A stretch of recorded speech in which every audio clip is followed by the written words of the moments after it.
পবিত্র কোরআনের যে আয়াতটি আমি আপনাদের সামনে তিলাওয়াত করেছি তাতে আল্লাহ বলেন,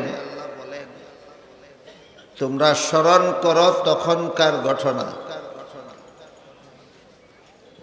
যখন আল্লাহ ইব্রাহিম আলাইহিস সালামকে কতগুলি কঠিন পরীক্ষা করেছিলেন। নমরুদ কর্তৃক জ্বলন্ত অগ্নিকুণ্ডে নিক্ষিপ্ত হওয়া একটা কঠিন পরীক্ষা ছিল। একমাত্র তরুণ ছেলেকে আল্লাহর সন্তুষ্টির জন্য আল্লাহর পথে জবাই করে ফেলার ঘটনা একটা কঠিন পরীক্ষা ছিল। এইরকম কতগুলি কঠিন পরীক্ষায় পাশ করার পরে আল্লাহ ইব্রাহিম আলাইহিস সালামকে বলেছিলেন, আমি আপনাকে মানুষের ইমাম বানাবো। মানুষের ইমাম দুই শ্রেণীর লোকের মধ্যে মানুষের ইমাম হওয়ার যোগ্যতা থাকে। প্রথম শ্রেণীর লোক হলেন নবীগণ, আর দ্বিতীয় শ্রেণীর লোক হলেন আলেমগণ। যারা নবীও না আলেমও না, তাদের মধ্যে মানুষের ইমাম হওয়ার যোগ্যতা নাই। পরীক্ষা করতে চাইলে বর্তমান দুনিয়াতে তো নবী খুঁজে পাবেন না। আলেম নন এমন একজন লোককে মাগরিবের নামাজ এর ইমামতিতে দেন। যিনি আলেম না এমন লোককে নামাজের ইমামতিতে দিলে আপনারা কি মনে করেন নামাজ শুদ্ধ হবে? তাইলে প্রমাণ হইল নবী এবং আলেম ছাড়া কেউ মানুষের ইমাম হওয়ার যোগ্যতা রাখে না। তো আল্লাহ ইব্রাহিম আলাইহিস সালামকে বললেন, আমি আপনাকে মানুষের ইমাম বানাবো। আপনারা কি মনে করেন দ্বিতীয় শ্রেণীর ইমাম বানাবেন বলেছিলেন, না প্রথম শ্রেণী? অর্থাৎ আপনাকে আমি নবী বানাবো। ইব্রাহিম আলাইহিস সালাম সাথে সাথে আবেদন করলেন যে, হে আল্লাহ, শুধু আমাকে নয়, আমার পরবর্তী প্রজন্মদেরকেও আপনি নবী বানান। আমার পরবর্তী বংশধরদেরকেও আপনি নবী বানান। জবাবে আল্লাহ পাক রব্বুল আলামিন বললেন, আমি বংশের ভিত্তিতে নবী বানাই না। আমি যে মূলনীতির ভিত্তিতে নবী বানাই সেটা হলো লা ইয়ানালু আহদিজ জালিমিন। গুনাহগারদেরকে আমি নবী বানাই না। যারা জীবনে গুনাহ করে না কোনোদিন, যারা আজীবন বেগুনাহ হয়, আমি তাদেরকে নবী বানাই। এখানে আল্লাহ পাক রব্বুল আলামিন সমস্ত নবীদের জন্য একটা সার্বজনীন মূলনীতি ঘোষণা করে দিলেন যে কোনো গুনাহগারকে আল্লাহ নবী বানান না, আর আল্লাহ যাদেরকে নবী বানান তারা জীবনে কোনোদিন গুনাহ করেন না। এর একটা মূলনীতি। কিন্তু প্রায় সময় মুসলমান সমাজে কিছু লোক এমন পাওয়া যায় যারা হয়তো নিজে নিজে মুফাসসিরে কোরআন সাজে, আর না হয় নিজে নিজে আমির সাজে। এগুলি নিজে নিজে সাজার ব্যাপার নয়। আমির নিজে নিজে হওয়ার ব্যাপার নয়। আমির অপরের মাধ্যমে নিযুক্ত হওয়ার ব্যাপার। মুফাসসিরে কোরআন নিজে নিজে হওয়ার ব্যাপার নয়, মুফাসসিরের কাছে কোরআন শিখার ব্যাপার। আল্লাহ সরাসরি আমাদের নবীকে সম্বোধন করে বলেন, সুম্মা ইন্না আলাইনা বায়ানা, অতঃপর আমি আপনাকে কোরআন শিক্ষা দেব। নবীর ভাষাও আরবি, কোরআনের ভাষাও আরবি। তারপর আল্লাহ বলেন, আপনাকে আমি কোরআন শিক্ষা দেব। নিজে নিজে শিখতে হইলে নবীকে আবার আল্লাহর পক্ষ থেকে কোরআন শিক্ষা দিতে হবে কেন? এখান থেকে পরিষ্কার হয়ে যায় কোরআন নিজে নিজে শিখার ব্যাপার নয়, উস্তাদের কাছে শিক্ষা করার ব্যাপার। কিন্তু বিভিন্ন সময়ে দেখা যায় এমন কিছু লোক পাওয়া যায় যারা নিজে নিজেই কোরআন শিখে ফেলে আর নিজে নিজেই আমির সাব্যস্ত হয়ে যায়। এই ধরনের লোকেরা বিভিন্ন নবীর জীবনের বিভিন্ন ঘটনাকে ভ্রান্ত ব্যাখ্যার মাধ্যমে গুনাহগার সাব্যস্ত করে। যে সমস্ত নবীগণকে এরা গুনাহগার সাব্যস্ত করে তাদের মধ্যে প্রথম নম্বরে রয়েছেন হযরত আদম আলাইহিস সালাম।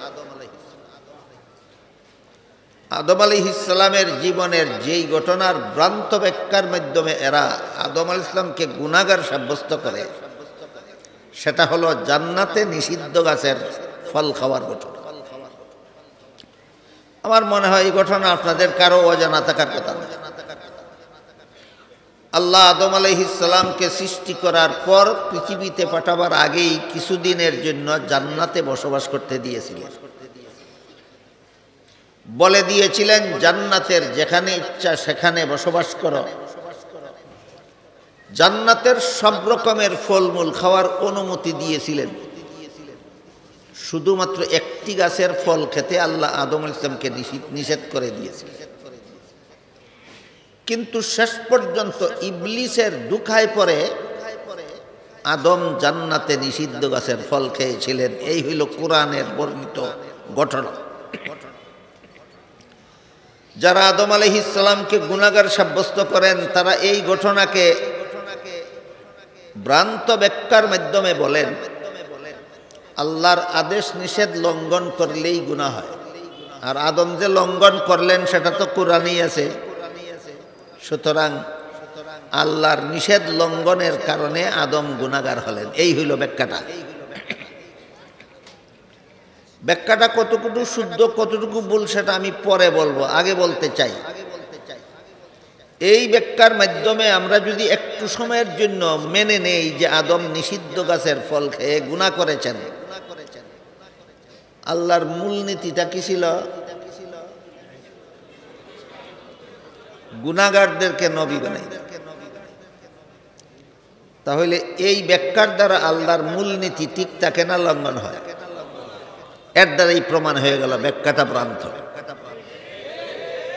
ব্যাখ্যাটা ভ্রান্ত। কোরআনের কোন আয়াতের এমন ব্যাখ্যা করা যার দ্বারা আল্লাহর কোনো নির্ধারিত কোনো বিধিবিধান লঙ্ঘন হওয়া অবধারিত হয় এমন ব্যাখ্যাই ভ্রান্ত। নবীগণের জীবনের এমন কোনো ঘটনাকে এমন ব্যাখ্যা করা যে ব্যাখ্যার দ্বারা আল্লাহর মূলনীতি লঙ্ঘন হয়, এই ব্যাখ্যাগুলি ভ্রান্ত।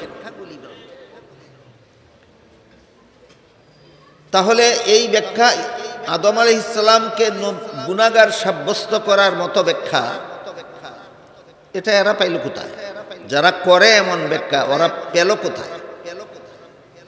আমি যতটুকু অনুসন্ধান চালিয়ে দেখেছি এটা এদের নিজেদের মস্তিষ্ক প্রসূত ব্যাখ্যা নয়, এটা খ্রিস্টানদের কাছ থেকে আমদানিকৃত ব্যাখ্যা।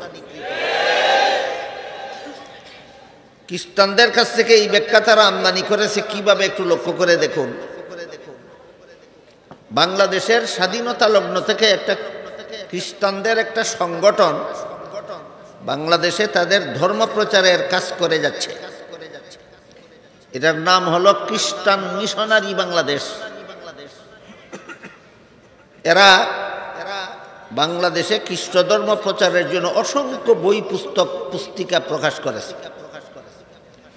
এর মধ্যে খ্রিস্টানদের লিখিত খ্রিস্টানদের প্রকাশিত একটা বইয়ের নাম আছে কোরআনের আলোকে বেহেশতে যাওয়ার পথ। চাতুরি করে এমন শব্দ চয়নের মাধ্যমে বইয়ের নাম দিয়েছে যেন বইয়ের নামটা দেখলে কোনো সাধারণ মুসলমান কল্পনাও করতে না পারে যে এটা খ্রিস্টানদের লেখা বই। বইয়ের নাম দিয়েছে কোরআনের আলোকে বেহেশতে যাওয়ার পথ। তো চটকদার নাম দেখে যে কোনো মুসলমান যেন আগ্রহের সাথে পড়লেই যেন বিভ্রান্তির শিকার হয়। এই বইয়ে খ্রিস্টানেরা লিখেছে প্রথম মানুষ আদম, প্রথম পাপিষ্ট। আপনারা বলুন তো আদম শুধু প্রথম মানুষ না প্রথম নবীও? প্রথম নবী আদম প্রথম পাপিষ্ঠ। কি ছিল আদমের পাপ? খ্রিস্টানেরা তাদের বইয়ে লিখেছে জান্নাতে নিষিদ্ধ গাছের ফল খাওয়া ছিল আদমের পাপ। তারপরে দ্বিতীয় যে কথাটা তারা লিখেছে সেটা হলো এই পাপিষ্ঠ আদমের বংশে যত নবী জন্মগ্রহণ করেছে সবগুলি নবী জন্মগত পাপিষ্ঠ। কি ছিল অন্যান্য নবীর পাপ? পাপিষ্ঠ আদমের বংশে জন্ম হওয়াটাই ছিল অন্যান্য নবীর পাপ। এরপরে তৃতীয় যে কথাটা তারা লিখেছে সেটা হলো শেষ পর্যন্ত আল্লাহ একজন নবীকে নিষ্পাপ বানাবার জন্য তাকে আর পাপিষ্ঠ আদমের বংশে জন্ম না দিয়ে আল্লাহ নিজের ঔরসে জন্ম দিলেন। ইনি হলেন হযরত ঈসা আলাইহিস সালাম।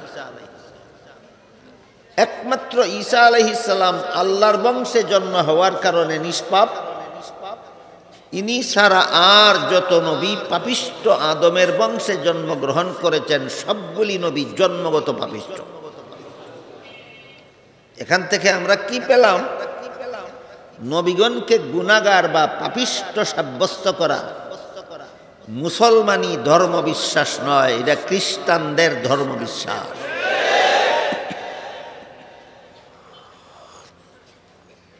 নবীগণকে গুনাহগার সাব্যস্ত করা মুসলমানদের ধর্মবিশ্বাস নয়, এটা খ্রিস্টানদের ধর্মবিশ্বাস।